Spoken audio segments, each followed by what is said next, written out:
بسم اللہ الرحمن الرحیم۔ آج 25 اپریل اور یکم رمضان المبارک کی ہے، اور آج اس کلاس میں LLB پارٹ 2 کا 6واں پرچہ قانون بین الاقوام زیر بحث ہے، اور اس پر چونکہ 2 لیکچر کل ہم دے چکے ہوئے ہیں۔ قانون بین الاقوام کا انٹروڈکشن اور اس کے بعد ریاستوں کا کردار اور ریاستوں کی ذمہ داریاں اور قانون بین الاقوام کی جو حیثیت ترکیبی ہے اس کے اوپر ہماری بات ہو چکی ہے کہ قانون بین الاقوام دراصل کوئی حقیقی قانون تو نہیں ہے، کوئی قوت نافذہ اس کے پیچھے نہیں ہوتی، کوئی سزا جزا کا کوئی بہت بڑا نظام نہیں ہوتا، کیونکہ یہ کسی ایک ملک نے، کسی ایک اتھارٹی نے، کسی ایک طاقت نے اس کو بنایا نہیں ہوتا، اور یہ تو ایک ملکوں اور ریاستوں کے درمیان ان معاہدات کا نام ہے، ان عہد ناموں کا نام ہے، ٹریٹیز، انڈرسٹینڈنگ، ایگریمنٹس، جو ریاستوں کو ایک دوسرے کے تعاون اور مفادات مہیا کرتے ہیں۔ تو قانون بین الاقوام جو ہے تو صحیح، لیکن یہ صرف میوچل کوآپریشن کی بنیاد پر ہے، مورل اوبلیگیشنز کی بنیاد پر ہے، کوئی قوت نافذہ، کوئی جزا سزا، کوئی فیصلے، کوئی اس طرح کی چیزیں اس میں نہیں ہیں۔ لیکن پھر بھی دنیا کی ریاستیں، ملک اور اقوام جو ہیں وہ اس قانون کے تحت آتے ہیں اور ایک گلوبل ولیج بنا کر اس ولیج کے قواعد و ضوابط طے ہوتے ہیں۔ جیسے کسی قوم کے کوئی مقامی قوانین ہوتے ہیں کہ یہاں جناب یہ لوگ رہتے ہیں اور یہاں یہ اصول و قواعد و ضوابط ہیں، یہاں پہ مقامی قانون یہ ہیں وغیرہ، تو وہ سارے لوگ اس قانون کی جو اس گاؤں میں ہوتے ہیں اس کی پابندی بھی کرتے ہیں، کیونکہ وہ پابندی ان تمام لوگوں کو ایک دوسرے کے تعاون اور مفادات مہیا کرتے ہیں، بلکہ وہ تو والنٹیئر اس پر امپلیمنٹیشن ہوتی ہے۔ جتنے بھی گاؤں کے لوگ ہوتے ہیں وہ رضاکارانہ طور پہ اور تعاون کی بنیاد پہ ان قواعد و ضوابط پہ عمل کرتے ہیں، اور سب لوگوں کے لیے ضروری ہوتے ہیں۔ اور اس حوالے سے جس طرح کسی گاؤں کے مارل اور یہ جو اخلاقی قسم کی چیزیں ہوتی ہیں، کوئی ایک گاؤں کا بندہ دوسرے کو سزا نہیں دیتا، تھوڑا بہت کوئی سوشل بائیکاٹ ہو سکتی ہے، ایک بندے کو بعض اوقات گاؤں بدر کر دیا جاتا ہے، یا اسے گاؤں کے لوگ مل کر کوئی کونسل، کوئی پنچایت کوئی بنتی ہے، وہ اس فرد کو، اس خاندان کو کوئی جو ہے اخلاقی سزا دیتی ہے۔ ہو سکتا ہے کہ اسے گاؤں بدر کر دیا جائے، ہو سکتا ہے کہ اس سے کچھ عرصے کے لیے مقاطع کر دیا جائے۔ تو جس طرح یہ گاؤں کا نظام ہوتا ہے، اسی طرح پوری دنیا کی ریاستیں ایک گاؤں مہیا کرتی ہیں، اور وہ ریاستیں جو ہیں ایک دوسرے سے معاہدات بھی کرتی ہیں، ایک دوسرے سے عہد نامے بھی کرتی ہیں۔ ایک ریاست دوسری ریاست سے کوئی مفاد کرنا چاہتی ہے، یا وہ دونوں باہمی ایک دوسرے کو کوئی مفاد دینا چاہتے ہیں، تو ان کے درمیان انڈیویجولی، یعنی کہ ایک ریاست دوسرے سے معاہدہ کر سکتی ہے، ایک ریاست ایک سے زیادہ لوگوں سے معاہدہ کر سکتی ہے، اور اس کے فریقین 2 یا 2 سے زیادہ ہو سکتے ہیں۔ اسی طریقے سے قانون بین الاقوام بھی جو ہے اپنی حیثیت ترکیبی رکھتا ہے، کمزور صحیح، لیکن قانون میں کچھ ضابطے اور قواعد موجود ہیں۔ اس وقت بات ہوئی تھی، لیکن آج ہم ایک جو آج کا لیکچر ہے، پہلا جو لیکچر آج ہم اس میں جانا چاہتے ہیں وہ چند نکات پر مشتمل ہے۔ اس پہ یہ نکات بھی ہے کہ میں معذور پہ لکھتا ہوں، وہ بھی اس پہ 1 by 1 اس پر ڈیٹیل بھی آئے۔ نمبر 1 میں لکھتے ہیں کہ غیر ملکی شخص کون ہوتا ہے؟ غیر ملکی شخص کی تعریف وغیرہ جو ہے وہ اس پہ کرے گی۔ اور اس کے حوالے سے اس کی سکونت یا ڈومیسائل، سکونت ہے جو انگریزی میں ڈومیسائل بھی کہتے ہیں، اور یہ سکونت جو ہے اصلی سکونت اور اختیاری سکونت، یہ دو طرح کی سکونت بندہ کسی بھی ملک میں اختیار کرتا ہے۔ اس پر میری بات ہوگی۔ نمبر 2 میں ہم لکھتے ہیں سفارتی نمائندگی۔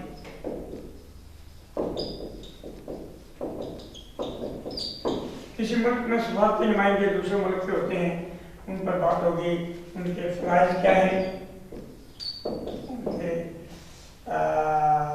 سہولیات کیا ہے، ان کو کیا سہولیات مہیا ہوتی ہیں، یہ سفارتی نمائندے یا سفارتکار ہیں۔ اور 3 نمبر جو ہمارا پوائنٹ ہے وہ ہے عہد نامے۔ عہد ناموں کو انگریزی میں کہتے ہیں ٹریٹیز۔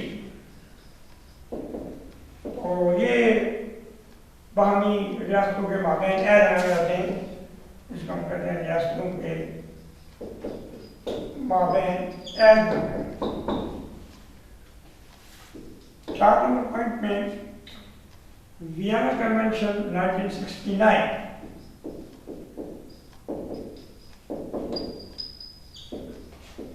اس کے بارے میں تھوڑی سی بات ہوگی۔ وینا کنونشن میں کیا ہوتا ہے۔ نمبر 5 میں ہے بین الاقوامی تنازعات۔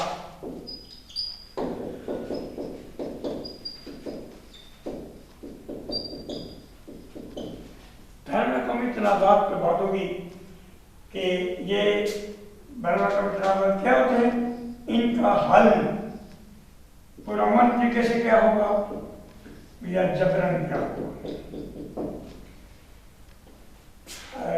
نیکسٹ پوائنٹ میں ہمارا ٹاپک ہے جنگ اور جنگی قیدی۔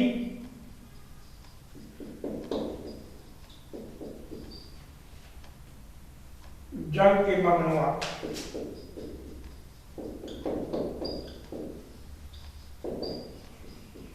جنگ ہو لیکن کسی بھی یہ نہ ہو، جنگ ہو اور امن بھی ہو، یہ ہو بھی نہیں سکتا۔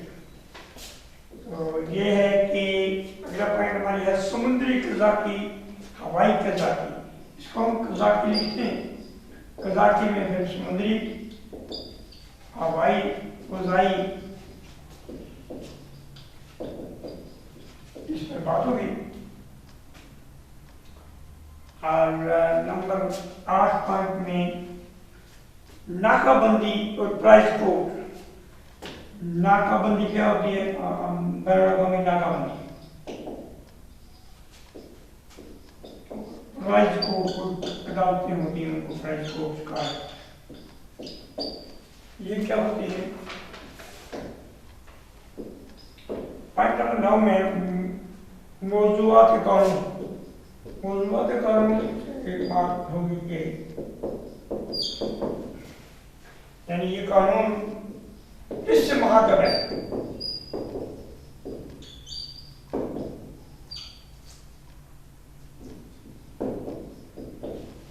اس میں ہماری بات ہوگی۔ نمبر 10 پوائنٹ میں حق تنسیخ۔ حق تنسیخ کو ویٹو پاور کہا جاتا ہے۔ یہ کیا چیز ہے قانون بین الاقوامی میں، اس کا استعمال اور یہ بھی دیکھا جائے گا، اس اور اس کا استعمال، حق کے تغیر اور اس کا استعمال پر بھی بات ہو گئی ہے۔ نمبر 11 پوائنٹ میں ہے غیر جانبداری۔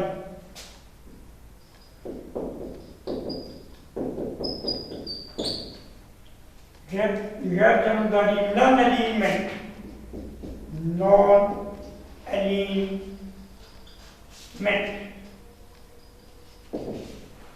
یہ پوائنٹ زیر بحث ہے اس لیکچر میں۔ اور قانون بین الاقوامی میں غیر ملکی شخص کی تعریف کیا ہے۔ ایک بندہ کسی دوسری ریاست میں جب جاتا ہے تو پہلی بات تو یہ ہے کہ وہ قانونی طور پر وہاں پہ داخل ہو، کوئی پاسپورٹ ہے، کوئی ٹریول ڈاکومنٹ ہے، کوئی طریقہ کار ہے، کوئی اجازت ہے، کوئی ویزا ہے، تو قانونی طریقے سے وہ دوسرے ملک میں داخل ہے، وہ کسی دوسری ریاست کا کسی دوسری ریاست میں چلا گیا ہے، جو دوسری ریاست میں چلا گیا ہے تو وہ اس ریاست میں غیر ملکی شخص کہلاتا ہے۔ جب وہ غیر ملکی کہلاتا ہے تو پہلے تو دیکھا ہی جاتا ہے کہ آیا وہ قانونی طور پر داخل ہوا ہے یا کوئی چھپ لپ کر آیا ہے یا غیر قانونی طریقے سے۔ اگر تو وہ غیر قانونی طریقے سے داخل ہوا ہے، اس کے کوئی ٹریول ڈاکومنٹ نہیں ہے، تو پھر تو وہ اس نے فوری طور پر ایک جرم میں وہ گرفتار ہو جائے گا۔ وہ ریاست اپنے قانون کے مطابق اس کو جیل بھیج دے گی، تفتیش کرے گی، جو کرے گی۔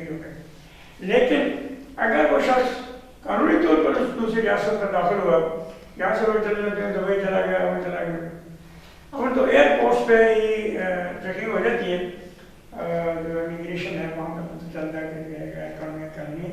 لیکن بعض اوقات کوئی لوگ سمندری کشتیوں کے ذریعے جنگلات وغیرہ سے گزر گزار کے کسی ہوسٹ کے ذریعے، کسی اسپانسر کے ذریعے کسی طرح وہاں داخل ہو جاتے ہیں، لیکن وہ غیر قانونی۔ لیکن اگر کوئی مطلب ویزے پر گیا ہوا ہے یا ویزے پہ گیا ہوا ہے یا کسی اور لیگل طریقے سے گیا ہوا ہے، تو باوجود اس کے جب دوسرے ملک میں داخل ہوگا تو وہ غیر ملکی شخص کہلایا جائے۔ وہ غیر ملکی شخص جو ہے قانونی ملک میں داخل ہوا، اب اس کے کچھ رائٹس ہیں، حقوق ہیں، اور اس کے کچھ رائٹس بھی ہیں۔ رائٹس اس کے لیے ہیں کہ اس کے ساتھ اچھی ٹریٹمنٹ کی جائے، اسے جس مقصد کے لیے وہ گیا ہوا ہے وہ اسے اس ملک میں کرنے دیا جائے، پورا کرنے دیا جائے، اور پھر ہے کہ جو اس کو سہولت چاہیے، مثلا اگر اسے کوئی رہائش چاہیے، اسے کوئی کھانا پینا چاہیے، اسے کوئی اپنے کام کے حوالے سے کوئی فیسلٹیز چاہیے، تو وہ اگر لیگل ہیں تو اسے مہیا کی جائے۔ پھر ہے کہ اس پر یہ ڈیوٹی ہے کہ وہ کوئی ایسی خرابی کام نہ کرے جو اس ملک کے قانون کے خلاف، جس ملک میں وہ گیا ہوا ہے اس ملک کے قانون، قواعد ضوابط، اخلاق، مذہب جو بھی ہے اس کے خلاف کوئی وہ عمل نہ کرے۔ یہ اس پہ ڈیوٹی ہے، یہ اس پہ فرض ہے کہ وہ یہ کام کرے۔ جہاں اس کو حقوق ہیں وہاں اس کو فرائض بھی ہے کہ وہ اپنے مقاصد جو لیگل ہیں انہیں پورا کرنے کے لیے ضرور کام کرے، لوگوں سے تعاون حاصل کرے، کسی کو تعاون دے، کوئی کاروبار کر رہا ہے، کوئی اور مزدوری کر رہا ہے، جاب کر رہا ہے، لیکن ہے کہ وہ اس ملک کے قواعد و ضوابط کے مطابق چلے تو پھر ٹھیک ہے۔ وہ کانسیپٹ تو غیر ملکی ہوگا لیکن وہ اپنے کام کاج کر سکتا ہے، اسے کوئی تکلیف نہیں پہنچے گی، بلکہ اس کی جان مال عزت کا تحفظ جو ہے اس ملک کی ذمہ داری ہے۔ اگر وہ لیگل وہاں داخل ہوا تو پھر اس کا یہی حق ہے کہ اس کی حفاظت کی جائے، کوئی چوری ڈاکو اس کے ساتھ نہ ہو، کوئی زیادتی نہ ہو، کوئی اس کے ساتھ جو ہے ناانصافی نہ کر لے، تو یہ بھی اس کے رائٹس ہیں، تو اس کے ڈیوٹیز بھی ہیں، اس کے رائٹ بھی۔ یہ غیر ملکی شخص کہلاتا ہے۔ اس کی جو سکونت ہے اس پر بات ہوتی ہے کہ کسی بھی شخص کی جو سکونت ہے ملک کے اندر ہے یا ملک سے باہر ہے، جہاں جا کر کوئی شخص رہنا شروع کرتا ہے، رہائش اختیار کرتا ہے، وہ اس کی سکونت ہے۔ لیکن اصلی سکونت کسی کی، اصلی جو ریزیڈنس ہے، اصلی جو پتہ ہے وہ کیا ہے کہ جہاں وہ بندہ پیدا ہو۔ کوئی شخص جہاں پیدا ہوا، جس ملک میں، جس جگہ، جس ضلع میں، جس تحصیل میں، اصل سکونت اس کی وہی گنی جاتی ہے، اصل ڈومیسائل اس کا وہی ہوتا ہے جہاں وہ پیدا ہو۔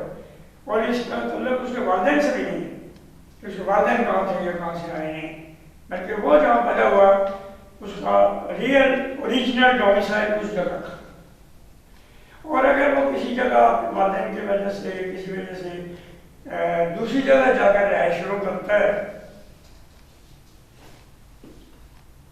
تو وہ اس کی اختیاری سکونت ہے، وہ اپنے اختیار کے تحت ہو گیا، وہاں کرائے کا مکان لے لیا، رہ رہا ہے، چلیں وہاں سے اٹھ کر دوسری جگہ چلا گیا۔ اس طرح کی جو سکونتیں اس کی ہیں یا ریزیڈنسز ہیں، یہ اس کے اختیاری سکونت کہلاتی ہے۔ اختیاری سکونت وہ ہوگی کہ جو بندہ اپنے اختیار کے تحت حاصل کرتا ہے، لیکن جہاں پر اس کی اصل سکونت ہے وہ اس کے اختیار میں نہیں تھی۔ ڈیفینیٹلی جب وہ کہیں پیدا ہوا تو وہ اپنی مرضی سے نہیں پیدا ہوا،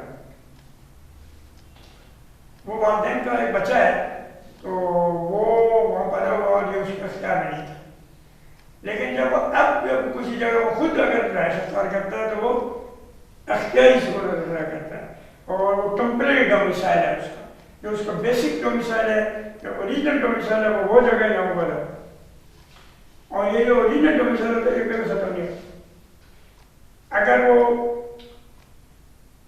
اپنی اصلی رہائش سے، اپنی پیدا ہونے والی رہائش سے، جائے پیدائش سے وہ کسی دوسری جگہ جا کر کوئی پڑھنے کے لیے گیا ہوا ہے، نوکری کے لیے گیا ہوا ہے، وہاں جا کے سال 2 سال رہتا ہے، وہ کرتا ہے، لیکن اس وقت تک اوریجنل جو ڈومیسائل ہے، اوریجنل رہائش جو پتہ ہے، سکونت ہے، باشندہ ہے، وہ تھوڑی دیر کے لیے معطل رہے گا کیونکہ وہ دوسری جگہ رہے گا، لیکن پھر وہ وہاں جائے گا، ایک جگہ سے دوسری جگہ چلا جائے گا۔ تو اگر وہ ایک جگہ سے دوسری جگہ کے درمیان میں ہے، کسی ایک جگہ میں بھی نہیں ہے، اختیاری سکونتوں میں سے کچھ ایسا 6 مہینے لاہور میں جا گیا، 6 مہینے کراچی میں چلا گیا، اس دوران وہ جو ہے اصلی سکونت کا ہی گنا جائے گا، آخری سکونت کا نہیں گنا جائے گا، یعنی نہ وہ لاہور میں نہ وہ کراچی میں ہے تو پھر وہ کہاں ہے، پھر وہ اس جگہ کا گنا جائے گا جہاں پر ہو۔ تو خیر یہ ڈومیسائل جو ہیں یہ بدلتے بھی رہتے ہیں عارضی طور پر، ایک جگہ سے دوسری جگہ، ایک ضلع سے دوسرے ضلع میں، لیکن اصل جو جائے پیدائش ہے وہ بدلتی نہیں۔ بنا وہاں کا کہنا ہے، وہ کہتا ہے پاکستانی نژاد برطانوی شہری۔ پاکستانی نژاد برطانوی شہری کیسے ہوا؟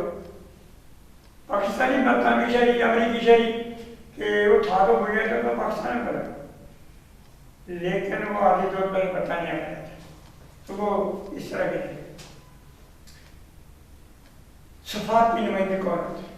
اور یہ بھی بات یہاں پر دیکھنی چاہیے کہ جو غیر ملکی شخص ہوتا ہے وہ سفارتی نمائندہ نہیں ہوتا، سفارتی نمائندے اور ہوتے ہیں، وہ تو حکومت جو ہے کسی ملک کی ان کو دوسرے ملک میں ڈپلومیٹ کے طور پر مقرر کرتی ہے، ان کی نوکری ہوتی ہے، ان کی ڈیوٹی ہوتی ہے، وہ 2 سال 4 سال کے لیے جاتے ہیں، وہ صحیح ہیں، ایک دوسرے سے دوسرے ملک میں جا سکتے ہیں۔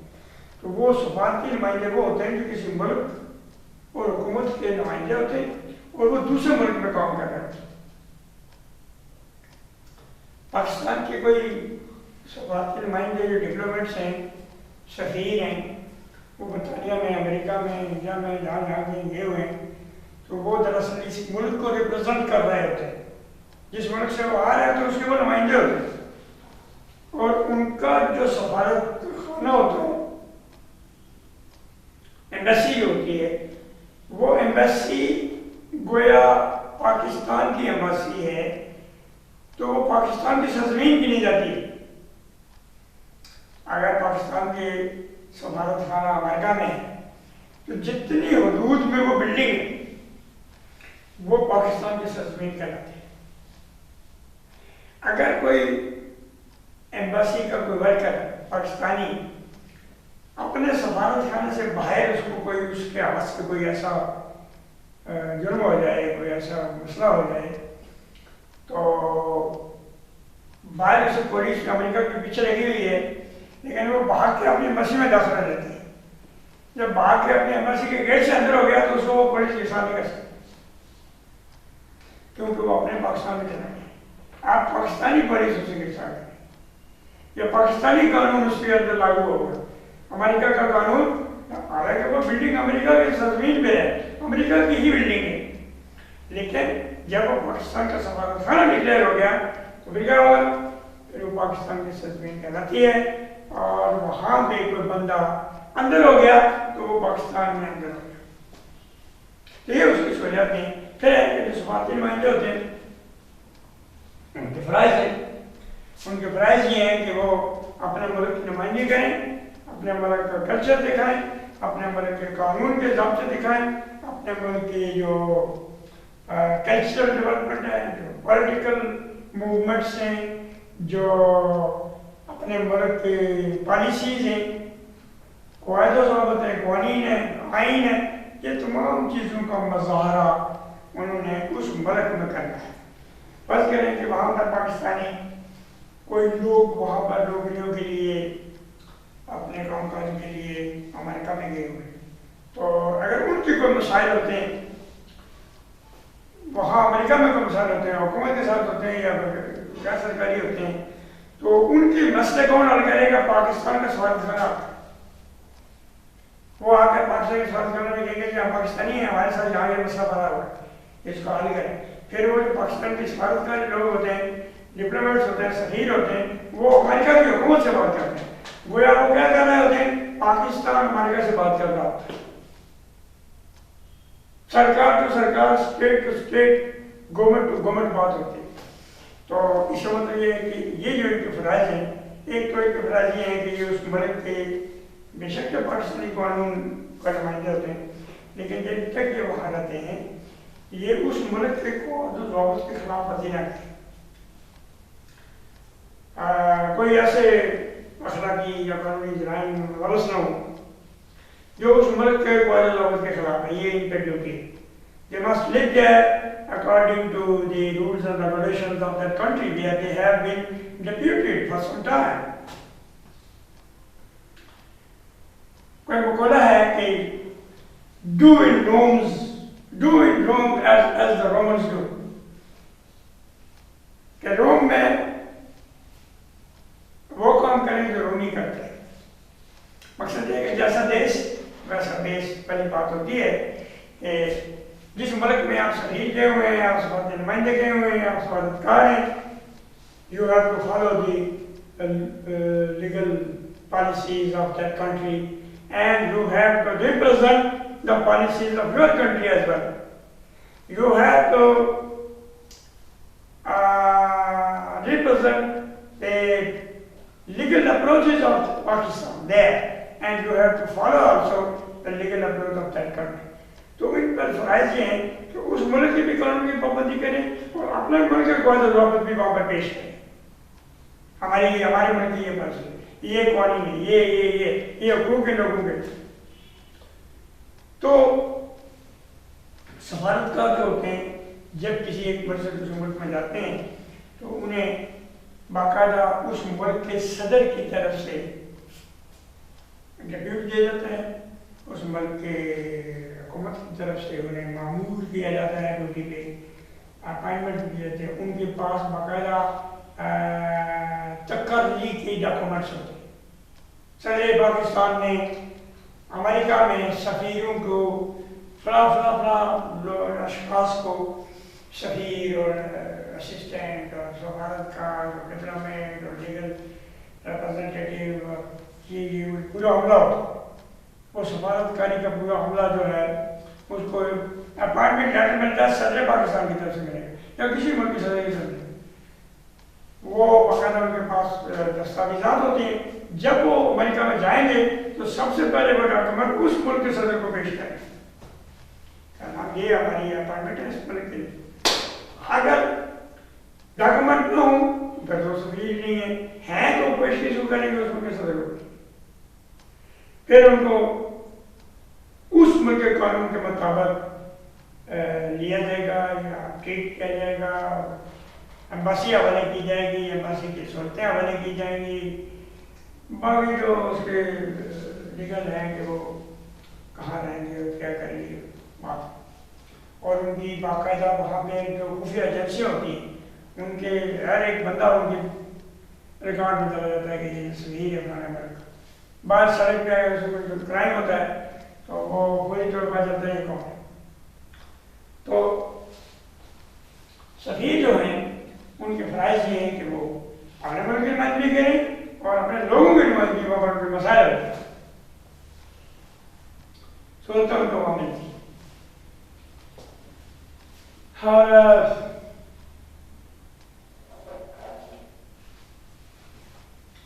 اگلا ہمارا ٹاپک ہے ایب مامین، ٹریٹیز جو ریاستوں کے مامین ہیں۔ جیسے میری کل کسی لیکچر میں بات ہوئی تھی کہ قانون ڈالنا کام ہے کیا؟ قانون ڈالنا کام ہے ہی ان معاہدوں کا نام جو ریاستوں کے درمیان ہوتا ہے۔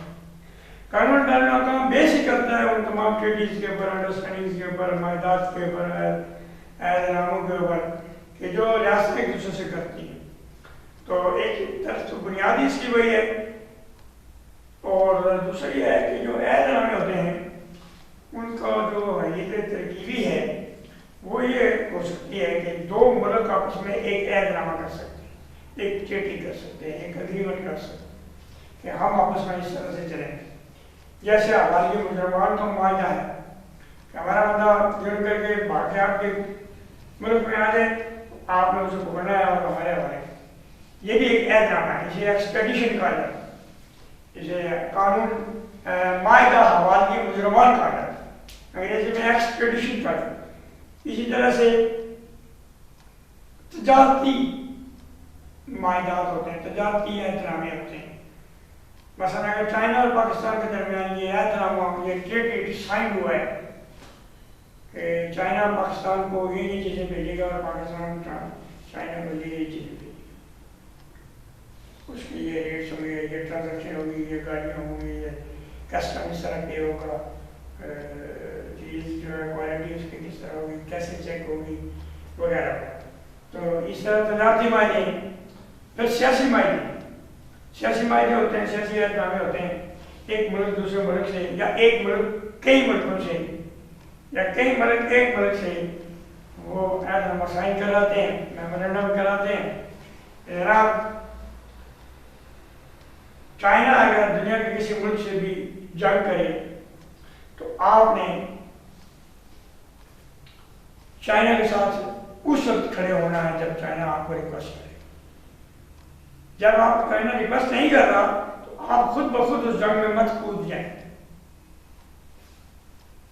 اور جب چائنا آپ کو ریکویسٹ کرے گا تب بھی آپ اپنے حالات و واقعات دیکھیں، پہلے آپ کا ڈیسیژن لیں، اپنی اسمبلی، اپنے پارلیمنٹ سے پوچھیں اور پھر آپ شامل۔ تو ایک مثالی سلسلہ میں گزشتہ 1.5-2 سال ہوئے جب سعودی عرب اور یمن کے اوشیوں کے ساتھ درمیان جنگ تھی، تو سعودی عرب نے جو ہے ایک تو جنرل شریف کو مانگا کہ جنرل نائب شریف اس دوران ریٹائر بھی ہو رہے تھے کہ جی آپ ہمیں یہ جنرل ہیں، اس کی ایکسپرٹیز سے ہم ہو جائیں، چلے ہم ان کو کوئی جاب دیں گے، اپائنٹمنٹ دیں گے۔ وہ تو خرچ ہی کہہ رہے ہیں۔ ان امید ٹائم سعودی حکومت نے پاکستان کو کہا کہ آپ ہمیں فوج دیں،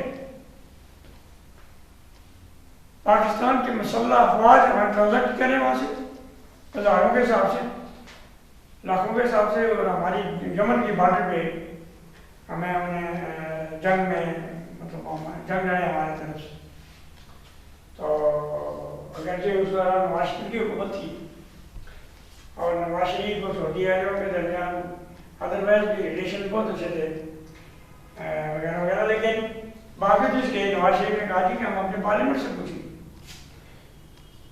نواز شریف نے پارلیمنٹ میں پٹ اپ کیا تو پاکستان کی پارلیمنٹ 4-5 دن کی اجلاس کے بعد انکار ہو رہا کہ ہم اپنی فوج نہیں بھیجتے، کیونکہ جنگ سعودی عرب اور یمن کے درمیان ہمارے یمن کے ساتھ بھی کوئی دشمنی نہیں ہے، اور سعودی عرب کو ہم وہ مدد کر سکتے ہیں جو غیر دارالدارانہ۔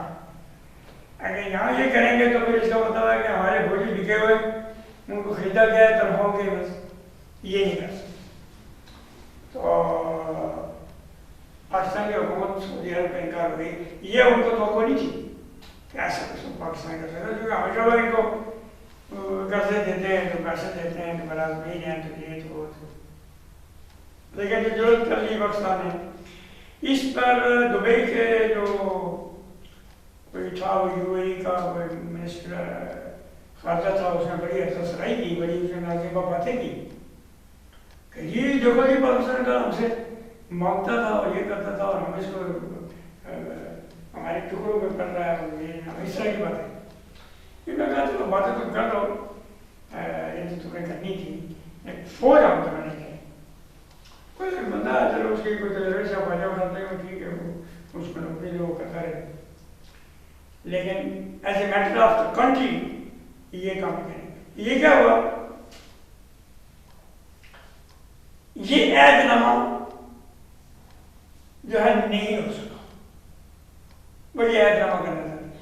تو اس طرح کوئی ایک ملک دوسرے ملک سے کوئی ٹھیکہ کرتا ہے، کوئی اگریمنٹ کرتا ہے، اگر وہ پاسبل ہو تو اسے عہد نامہ کہا جاتا ہے۔ سعودیہ اور پاکستان کے اندر تجارتی معاہدے بے شک موجود ہیں، وہ سیاسی بھی ہیں، کوئی مذہبی بھی ہیں، کوئی چیزیں بھی ہیں، لیکن جو چیزیں ممکن ہیں ان پر عہد نامہ ہو سکتا ہے۔ نیکسٹ ہے کہ وینا کنونشن 1969 1969 میں وینا آسٹریا کا دارالحکومت ہے، یورپ کا ملک ہے آسٹریا، آسٹریا کا دارالخلافہ ہے وینا۔ وینا میں تمام دنیا کے یو این او کے ممبر ملکوں کو بلایا گیا، ان کے نمائندے بلائے گئے، اور وہاں ڈسکس یہ ہوا کہ جو ملک ایک دوسرے سے معاہدے کرتے ہیں ان کا کوئی قانون ہونا چاہیے۔ اگر جس طرح ہم نے کہا کہ پاکستان اور سعودی عرب کی طرح معاہدہ نہیں ہو سکا، تو کیوں نہیں ہو سکا، کہ اس کی ریزن یہ تھی کہ جی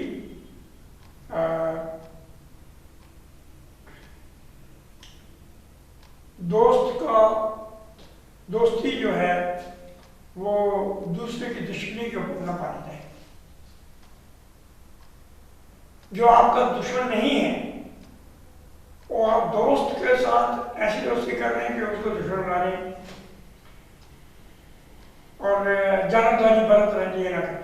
تو اس 1969 میں جب ممبر ممالک وہاں پہ گئے تو جو کنونشن ہوا، جو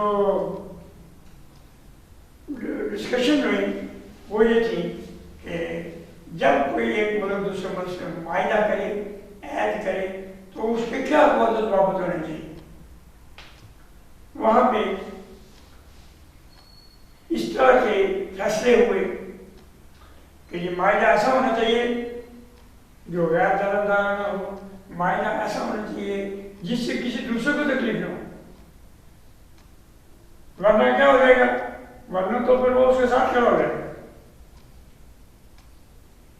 اور پالیسیز غیر جانبدارانہ ہونی چاہیے، اگر کسی ایک ملک کو بھی دوسرے کو بھی فائدہ ہے لیکن اسے تیسرے کو نقصان نہ پہنچ رہا ہو تو پھر وہ معاہدہ ہو سکتا ہے۔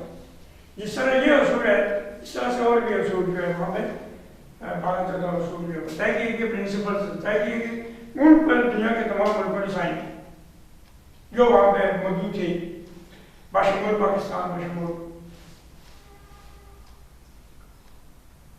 تو وینا کنونشن جو ہے وہ دنیا کے ملکوں کے مابین معاہدات کرنے کے قواعد و ضوابط وضع کرنے کے سلسلہ رائٹس پہ بھی تھا، رائٹس اینڈ ڈیوٹیز تھیں، بیسک رائٹس تھے ملکوں کے، عوام کے، اور جو ملک اس میں شامل تھا وہ اس کا پابند تھا، اس میں خلاف ورزی نہیں کر سکتا، وہ اصول طے۔ اگلا پوائنٹ ہمارا ہے بین الاقوامی تنازعات اور ان کا حل، پرامن حل اور جبرن حل۔ بین الاقوامی تنازعات کا مطلب کیا ہے؟ International disputes, international conflicts, international tensions, انگریزی میں اس طرح کی ٹرمز کا استعمال ہو سکتی ہیں۔ اور بین الاقوامی تنازع وہ ہوتا ہے جو کسی بھی اگر دو ملکوں کے درمیان ہو جائے یا دو سے زیادہ کے مابین ہو جائے اور اس سے پورے بین الاقوامی نظام کو خطرہ لاحق ہو جائے، یہ بین الاقوامی تنازع ہے۔ ایسا اگر دو ملک آپس میں لڑ رہے ہوں اس سے پوری باقی دنیا کو کوئی تکلیف نہ ہو تو پھر وہ بین الاقوامی تنازع نہیں ہے۔ مثلا مثال دیتے ہیں کہ پاکستان اور انڈیا کے درمیان کوئی تنازع ہے کشمیر کا ہے یا کسی اور جگہ کا ہے. تو یہ تنازع ایسا تنازع ہے کہ جب اس پر جنگ ہوتی ہے یا ہو تو بہت سارے اور ممالک اس سے متاثر ہوتے ہیں.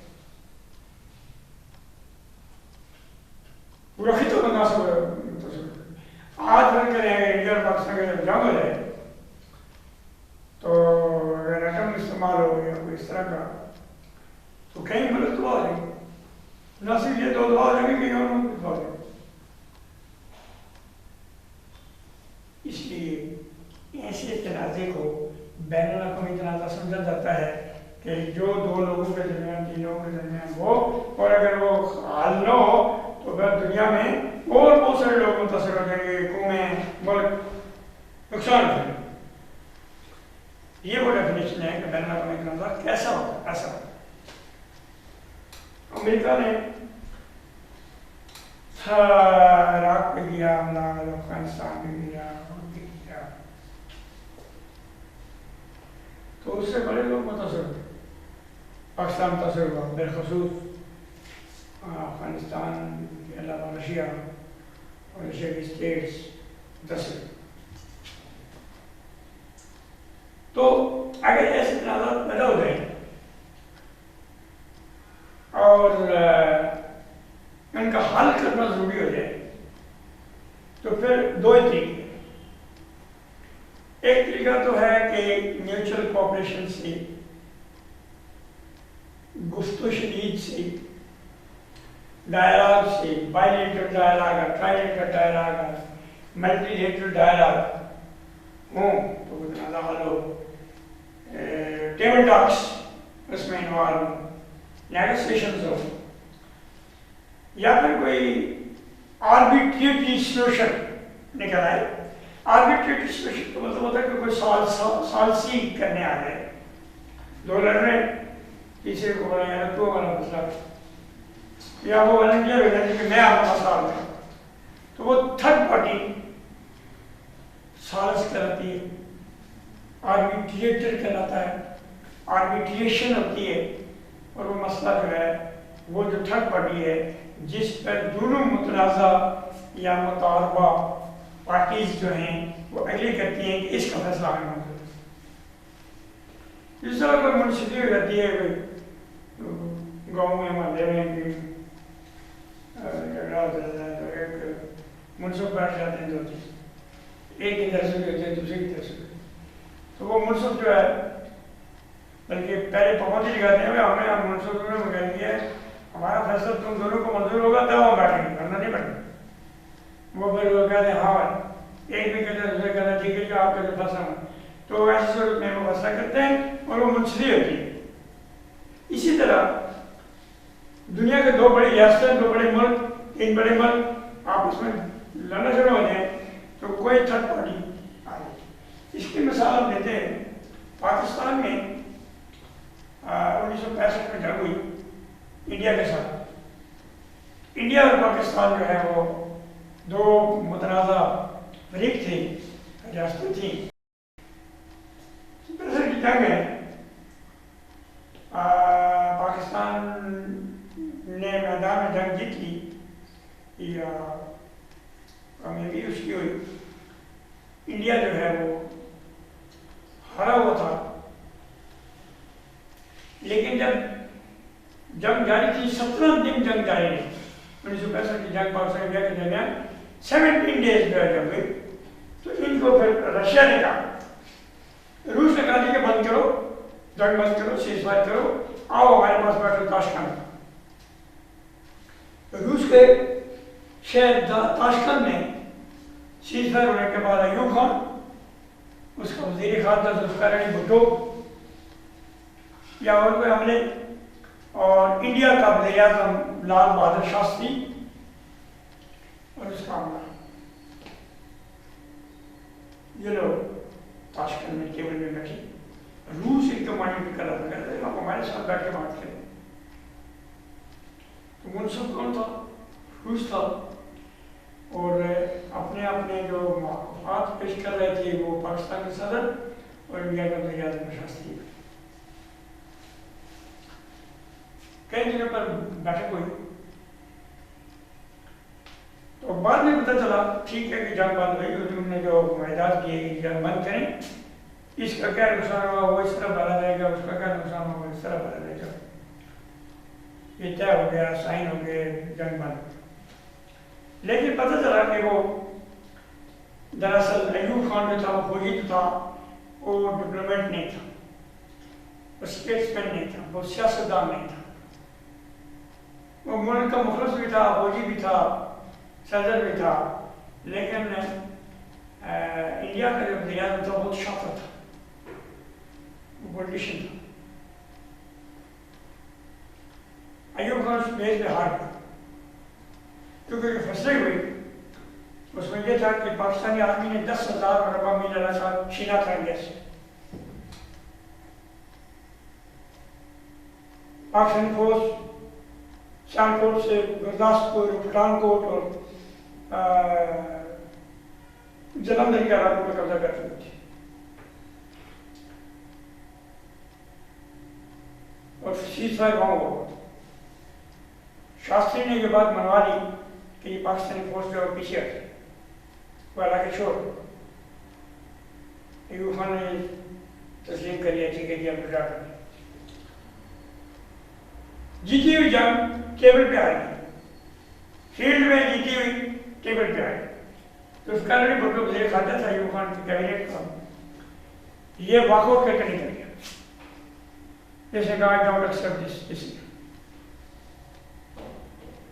میدان میں جیتی ہوئی جنگ آپ ٹیبل پہ آتے ہو۔ شاستری جو انڈیا کا وزیر اعظم تھا اس کو اتنی مائع سے خوشی ہوئی تھی کہ وہ خوشی میں پھٹ ادھر ہی مر گئی، اس کو ہارٹ فیلئر ہوا، اوور بسٹ ہوا، ڈیڈ باڈی آئی ہے انڈین وزیر اعظم کی وہاں تاشکند سے۔ لیکن اپنی جان کی قربانی دے کر اس نے پاکستان کے ساتھ معاہدہ جیت لیا، اس لیے کہ Ayub Khan was a military person was not a politician, اور جو پولیٹیشین تھا ذوالفقار علی بھٹو اسے واک آؤٹ، اور ایسا واک آؤٹ کیا کہ اس کے بعد ایوب خان کے خلاف تحریک چلائی، پیپلز پارٹی بنائی، ایوب کو مستعفی ہونے کو مجبور کیا۔ چلے اس کے بعد کیا راجی ہوئی کہ یہ جو تنازع ہوتے ہیں بین الاقوامی دو ملکوں کے درمیان ہوں، تو کوئی تیسرا سازش اس کو حل کرنے کے لیے سامنے آ سکتے ہیں، یہ تو پورا من ہے باتیں ہیں، لیکن جبرن کیسے تھے وہ؟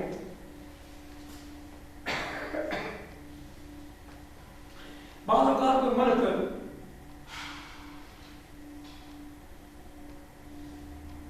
اصل یہ ہوتا ہے کہ جس کو کوئی طاقتور ملک کہہ سکتا ہے رک جاؤ آگے نہیں جا سکتے، تو جیسے امریکہ نے پاکستان کو روک دیا، جنرل مشرف کارگل میں انڈیا کے اندر چلا گیا اور بہت سارے انڈیا کا نقصان کیا، اپنی آرمی کا بھی نقصان کیا، کچھ ہوا، لیکن امریکہ نے جنرل نواز شریف کو بلایا نیو یارک میں اور اس کو کہا کہ لوگوں جنگ بند کرو، تو یہ ایک قسم کی جبرن حل تھا کہ جبری طور پر طاقتور ملک نے انڈیا کا فیور کر کے یا جو بھی کر کے اس نے پاکستان کو کہا کرو، تو یہ جبرن حل بھی بعض اوقات کسی پیدل میں بنانے کا ہوتا ہے۔ اگلا پوائنٹ ہمارا جنگ جنگی قیدی اور جنگ میں ممنوعات ہے، یہ پہلے بات اس پہ ہو چکی ہوئی ہے۔ جنگ کی تاریخ کیا ہے؟ جنگ افرادی طور پہ، انفرادی طور پہ یا الفاظی طور پہ، کاغذی طور پہ مخالفت کا نام جنگ نہیں ہے۔ وہ اگر جنگ ہو بھی، ایک ملک دوسرے ملک کی مخالفت کرتا ہے اور وہ کوئی پوائنٹ اس کو جانے نہیں دیتا اور موقع ہاتھ سے نہیں جانے دیتا، وہ اس کو ثقافتی طور پہ، اخلاقی طور پہ وہ اس کو نیچے لاتا رہتا ہے۔ تو دوسرا بھی اپنے موقع کے مطابق اس کو نقصان دیتا رہتا ہے. لیکن یہ جنگ جو ہے اسی کہتے ہیں سرد جنگ، کولڈ وار. یہ وار وارم وار نہیں ہے. وارم وار ہوتی ہے، گرم جنگ ہوتی ہے، جو ہتھیاروں کی جنگ ہوتی ہے، اور وہ ایک ملک کی فوج دوسرے ملک کی فوج سے اس کو جنگ کی ڈیفینیشن جو ہے وہ یہ نہیں ہے کہ کچھ بندے لے کے گئے تو آئے تو لائن اپ کنٹرول پہ فائرنگ ہو رہی ہے. روز لوگ مرتے بھی ہیں تو روز ایک دوسرے کے بینکر بھی تباہ ہوتے ہیں. لیکن یہ جنگ نہیں. جنگ اس وقت ہوگی جب کھلے آپ جو ہے ایک ملک کی فوج دوسرے ملک کی فوج کے ساتھ لڑ رہے ہیں اور عوام ان کو مدد کر رہے ہیں اور وہ قتل و غارت ہو رہی ہے، شہادتیں ہو رہی ہیں، قتل ہو رہے ہیں، جو ہو رہا ہے وہ کھل جاتا ہے اس کو جنگ. جیسے پاکستان اور انڈیا کے درمیان اور 48 میں 65 میں 71 میں جنگیں ہوئی تو لوگ قید ہوئے، لوگ مارے گئے، جو وہ جنگ کرا. اس جنگ میں ایک ٹاپک قیدی اور دوسرا ٹاپک ممنوعات. قیدی کا مقصد یہ ہے کہ کوئی جنگی قیدی ہو گیا، وہ فوجی ہے، ڈیفینیٹلی وہ فوجی ہے، وہ جنگی قیدی ہو گیا، فوج ہی جنگ لڑ رہی ہوتی ہے. کوئی سویلین بندہ اگر ہے بھی تو وہ تو جنگی جنگ اس کے ساتھ نہیں ہوئی. مسلح افواج جو باہچار لوگ ہیں ان کے ساتھ جو مقابلے کر رہے ہیں وہ جنگ ہے.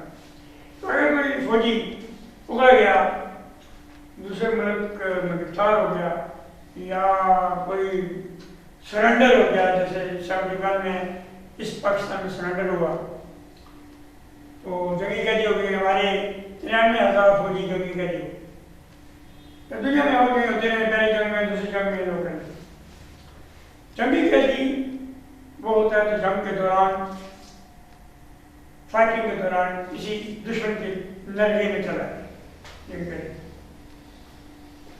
ہم اس کی مثال بہت پیچھے نہ جائیں تو جنگ بدر سے بھی اٹھا سکتے ہیں کہ جنگ بدر میں اسلام اور کفر کی پہلا مارکا تھا.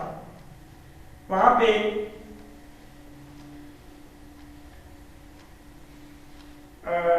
1,000 نفری میں سے 70 آدمی قتل ہو گئے کفار قریش کے. 14 صحابہ یا مسلمان جو ہیں وہ شہید ہوئے. لیکن سینکڑوں لوگ کفار قریش کے قیدی بنے. ان کو حضور صلی اللہ علیہ وسلم نے باقاعدہ جیل میں ڈالا. جنگی قیدی ہو گئے، میدان جنگ سے پکڑے گئے. پھر بعد میں ان کے ساتھ سلوک بھی ایک اسلامی ریاست کا بن گیا کہ جنگی قیدی سے سلوک کیسے کرنا چاہیے. یہ تو بعد میں یو والوں نے بھی اپنے قانون بنائے ہیں، یہ وہ جنگی قیدی کرنا چاہیے. لیکن ہمارے نبی آخر زمان نے جو قواعد و ضوابط بنائے اس جیسے دنیا کے کسی ملک نے نہیں بنائے، کسی قوم نے، کسی فارمیٹ میں نہیں بنائے. حضور نے کہا کہ جو جنگی قیدی ہیں وہ جب تک فدیہ نہیں دیں گے، جرمانہ نہیں ادا کریں گے، ان کو ہم چھوڑیں گے نہیں. لہٰذا تو فدیہ دے، جرمانہ ادا کرے، اس کو ہم چھوڑ دیں.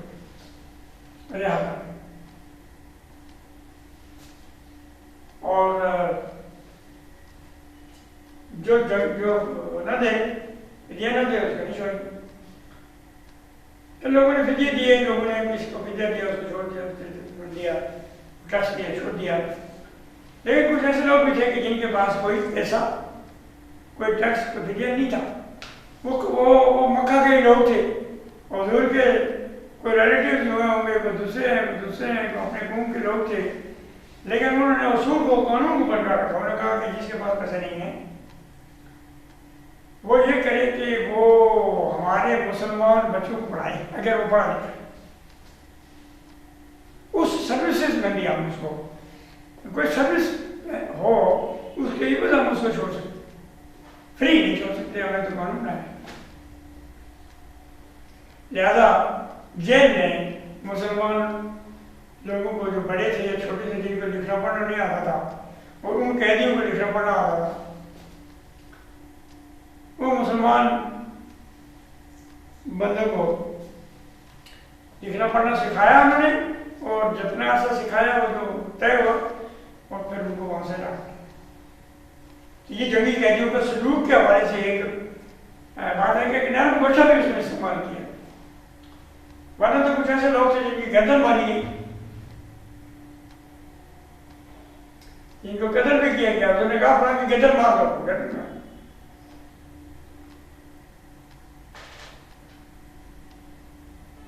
تو یو این او نے جنیوا کنونشن میں، وینا کنونشن میں جو اصول بنائے ہیں کہ جنگی قیدیوں کے ساتھ یہ سلوک ہونا چاہیے، ان میں چند باتیں ہیں.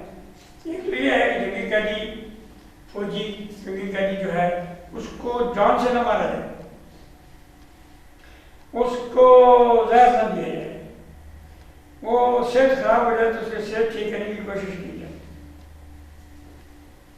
اس کو خورد و نوش کھانا پینا، رہائش، کپڑا لتا، جو کچھ ہے جو زندگی کی بنیادی ضرورتیں ہیں وہ مہیا کی تو زندہ ہے. اس پہ جو ہے آج بھی یو این او کے ادارے کام کر رہے ہیں، جنیوا کنونشن والے کر رہے ہیں، لوگ کر رہے ہیں. تو یہ جنگی قیدیوں کا، اور جب تک وہ رہا ہوگا جو وہ طریقہ بنے گا، دونوں ملک آپس میں بات کریں گے تو وہ طریقہ ہوگا.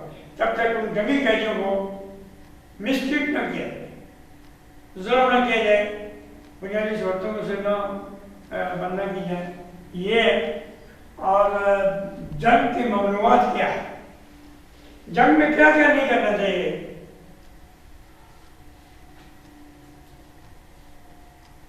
کہتے ہیں محبت اور جنگ میں سب کچھ جائز ہے، لیکن یہ ایسے ہی بولا ہے، سب کچھ جائز نہیں ہے. جنگ میں ممنوعات ہیں کہ آپ اس جنگ میں اس شخص کو نہیں مار سکتے جو آپ کے ساتھ لڑائی نہیں کرتا. عورتیں، بوڑھے، ضعیف، بچے، جانور، وہ لوگ جو آپ کے مقابلے میں نہیں آ رہے، آپ ان کو نہ ماریں. پانی نہ ضائع کریں، چاہے وہ دشمن کا ہی کرنا، خراب نہ کریں. اور کھانے پینے کی اشیاء میں زہر نہ ملائیں، چاہے وہ دشمن کو ہی کیوں نہ پہنچتی ہیں. سبز درخت نہ کاٹیں، راستے نہ توڑیں. وہ راستہ توڑیں جو جنگی حالات میں دشمن کو ملے تو آپ کا نقصان ہوگا، اگر آپ کو ہاتھ میں آیا تو وہ وقتی طور پر آپ ضائع کریں. اور اس کے مثال ہمیں پاکستان میں 1965 کی جنگ میں پاکستان آرمی نے اپنے ٹینک خود اڑا دیے سیالکوٹ میں، اور دریا تلی کا پنچ، دریا تلی کا پل، دریا پنچ کا پل، دریا راوی کا پل پاکستان آرمی نے خود توڑ دی، کیونکہ وہ پل چڑھ کے انڈین آرمی کہتی تھی کہ ہم صبح لاہور میں ناشتہ کریں. تو انہوں نے کہا کہ ناشتہ ہم آپ کو نہیں کرنے دیں. تینوں پل پاکستان آرمی نے خود توڑ دی، اڑا دی، بنائے بھی ہوتے. تو ایسی چیزیں جو کہ دشمن کو تکلیف پہنچاتی ہوں اور آپ کو نقصان پہنچنے والا ہو، وہ بات تو بشک نہ کریں. لیکن یہ جو باتیں ہیں کہ جو چیزیں نہیں کرنی، جو کمپیٹنٹ نہیں ہے، جو مقابلہ نہیں کرنا، اس کو ختم نہ کریں. اگر بات ہے قزاقی، سمندری، ہوائی، فضائی قزاقی. قزاقی یہ ہوتی ہے کہ لوٹ مار کھلے سمندر میں اگر لوگ ڈاکو جہازوں کو لوٹیں، بحری جہازوں کو لوٹیں تو وہ بحری قزاقی کہلاتے ہیں. ایسی بحری قزاقی، بحری لوٹ مار، سمندری لوٹ مار کو بین الاقوامی قانون کے مطابق ٹریٹ کیا جاتا ہے. اور دنیا کا کوئی بھی ملک، کوئی بھی ریاست، کوئی بھی طاقت سرکاری طور پر وہ ریاست ایسے لوگوں کو گرفتار کر سکتی ہے، ان کے جہاز قبضے میں لے سکتی ہے، ان کے مال متاع قبضے میں لے سکتی ہے، اور ان کو مار بھی سکتی ہے، قید بھی کر سکتی ہے، جی جو بحری قزاقی. لیکن اگر کوئی کسی ملک کے سمندر کا کنارہ ہے، وہ اس کا پانی ہے، وہاں پہ بحری قزاقی نہیں ہوتی. بحری قزاقی کھلے سمندر میں ہوتی ہے. تو جو پکڑے جائیں گے ان کے لیے وہ ملک جس نے پکڑے اپنی عدالت میں لے جا سکتے ہیں ان کے فیصلہ کرنے کے لیے، یا جس علاقے میں وہ ہو اس علاقے میں جو ملک ٹچ کرتا ہو اس ملک کی عدالت میں ان کو پیش کیا جائے۔ اور وہ جو عدالت ہوتی ہے جس میں اس طرح کے لوگ پیش کیے جاتے ہیں اس کو کہتے ہیں پرائز کورٹ۔ میں نے لکھا پرائز کورٹ۔ پرائز کورٹ ان لوگوں کے بارے میں فیصلہ کرتی ہے، مال متا اگر قبضے میں لیا ہوا ہے یہ اس ریاست کو مل سکتا ہے، ان لوگوں کو مل سکتا ہے جن کا تھا، اور جو لوٹ مارے گئے۔ ایک پوائنٹ نمبر ہے، اس کو ہم تھوڑا کر لیتے ہیں ڈسکس، لیکن یہ اگلے 3 پوائنٹ آپ اگلی میں شامل کریں گے۔ ناکہ بندی کیا ہوتی ہے؟ سمندری ناکہ بندی، ناکہ بندی یہ ہوتی ہے کہ اگر کوئی ملک کو خطا کر لے، کوئی ریاست جو ہے اس کو اگر کوئی سزا دینی ہو، اس ریاست کے جو ہے کئی ریاستیں ایسی ہیں کہ ان کو سزا دینی ہے، انہوں کو غلطی کی ہے، بین الاقوامی فالٹ کیا ہے، تو کوئی ایسی جگہ جہاں سے اس کے جہاز گزرتے ہیں یا ان ملکوں کے جہاز گزرتے ہیں اس جگہ سمندر میں بند کر دی جاتی ہے، وہاں سے وہ بحری جہاز نہیں گزرنے دیتے، اور اس کو کہتے ہیں بحری ناکہ بندی۔ اس میں جانبداری نہیں ہونی چاہیے، جب ناکہ بندی ہے تو سب کے لیے ناکہ بندی۔ وہ جن کو بھی جس کسی ملک کو اگر فرض کریں سزا دینی ہے، معاشی اقتصادی، کہ باہر سے تجارت نہ کر سکے، باہر سے لوگ اس کے پاس نہ آئیں یا وہ باہر نہ جا سکے، تو اس کے جہازوں کو وہاں سے گزرنے نہیں دیا جائے گا، کسی بھی ملک کے جہازوں کو نہیں گزرنے دیا جائے گا۔ جو اس ریاست کو فائدہ پہنچانے کے لیے آ رہے ہیں ان سب کو بند کر دیا جائے گا۔ جب بند کر دیا جائے گا تو اس کا مطلب ہے کہ وہ ناکہ بندی ہو گئی ہے، اور اس کے پیچھے ایک سے زیادہ اور بعض اوقات کوئی حمایتی ریاستیں ہوتی ہیں وہ کرتی ہیں، اور اصل میں تو سلامتی کونسل جب آرڈر دیتی ہے کہ اس کو پابندی لگائیں۔ ایران میں لگی تھی پچھلے عرصے میں اور عراق میں لگی تھی، تو وہاں پہ جو ہے سلامتی کونسل حکم دیتی ہے کہ اس ریاست کے ساتھ اقتصادی پابندیاں لگائیں، تو وہ پھر باہر کے جہازوں کو وہاں نہیں آنے دیتی ہے، تجارت نہیں ہونے دیتی، تو وہ تمام ریاستوں کو منع کرتے ہیں کہ آپ اس کو کوئی تجارت نہیں دیں گے، کیونکہ اس کو ہم نے سزا۔ وہ پھر عالمی فورم ہوتا ہے یونینوں کا، وہ یہ کام جو ہے کرتا ہے، تو یہ ناکہ بندی کہلاتی ہے۔